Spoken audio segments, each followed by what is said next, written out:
Out of curiosity, I already know what I'm going to gap these to. But I always like to read what they say with the rings. Yeah, so that goes in the trash.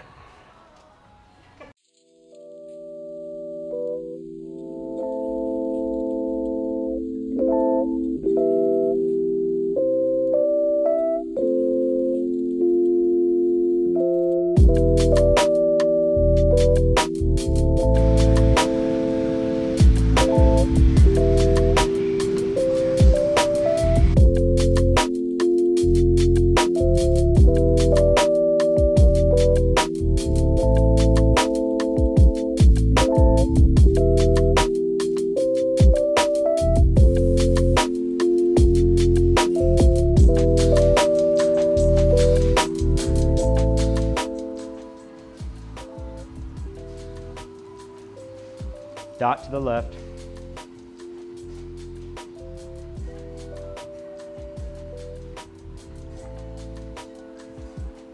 This one doesn't have a dot, but what you go off of is the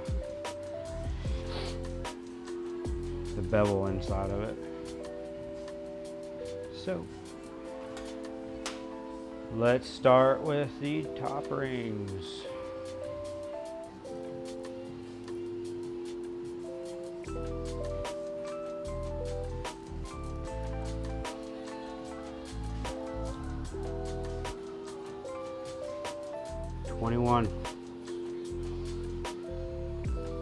Which isn't far off. I mean, it is a low boost application with small turbos. So it's not like it's gonna have a lot of cylinder pressure pushing the rings out. But generally, with this being a larger bore, even though it's a factory block LS7, so it's a 427, our goal with this one for the application would be 24 on the top ring, and then 26 on the second ring. That'd help prevent any ring flutter. Depending on the ring material, ring thickness, application, and how loose, how tight, sometimes you run them the same. So like 28, 28. In this application, you don't want to run them the same. So we're gonna go 24, 26. So we're at 21 right now. So we just need to shave a hair off on cylinder one and see what happens. See if we can get it right there. I wouldn't ever expect that to happen again. Clamped it down and just magically got it dead on zero. So we just gotta shave a little bit off. It's cute.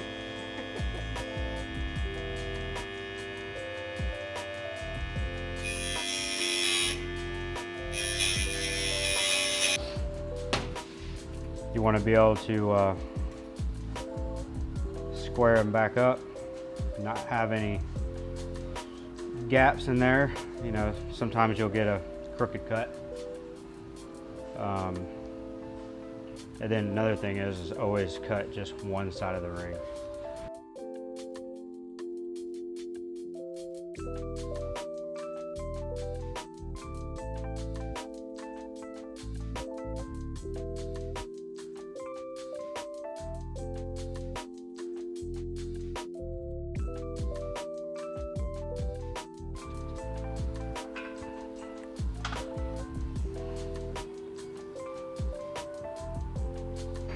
So, put some bearings in, get the crank in, main caps on, crank torqued, and then we can install our rings on the pistons and install our rod and piston combo and torque it down to the crank and button up this bottom end, and then we'll be ready to do the head studs. We're upgrading this one to the head studs. It had just factory head bolts in it.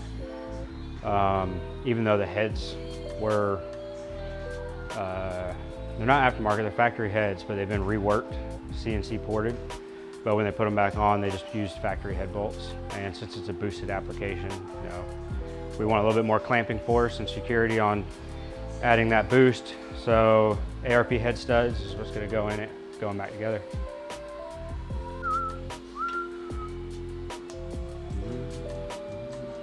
We're gonna go over to probably one of the original style assembly lubes anyways. It's much more of thicker compound. It's just a white paste. This stuff stays where you put it. So if you have an engine sitting on a stand after being built for a year, you don't have to worry about any damage being caused by a dry start because all your assembly lube ran out of your bearings. So that's awesome.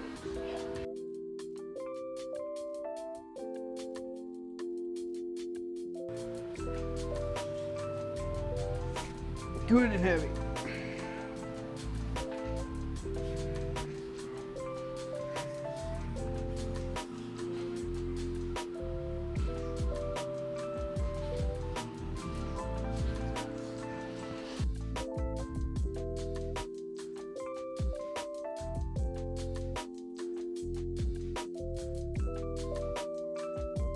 Really tired. My fingers are fucking numb.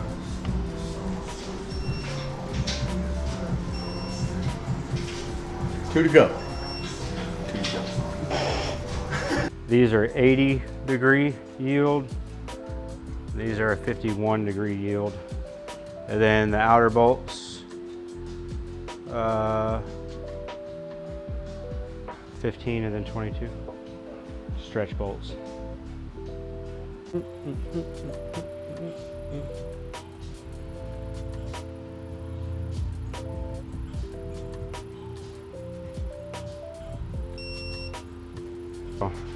Main cap's torqued. Nice, smooth spin.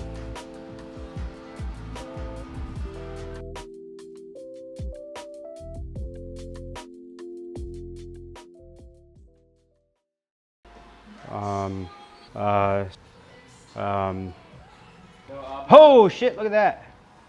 Oh shit. Damn. Brought him sand. Jeez. Sand.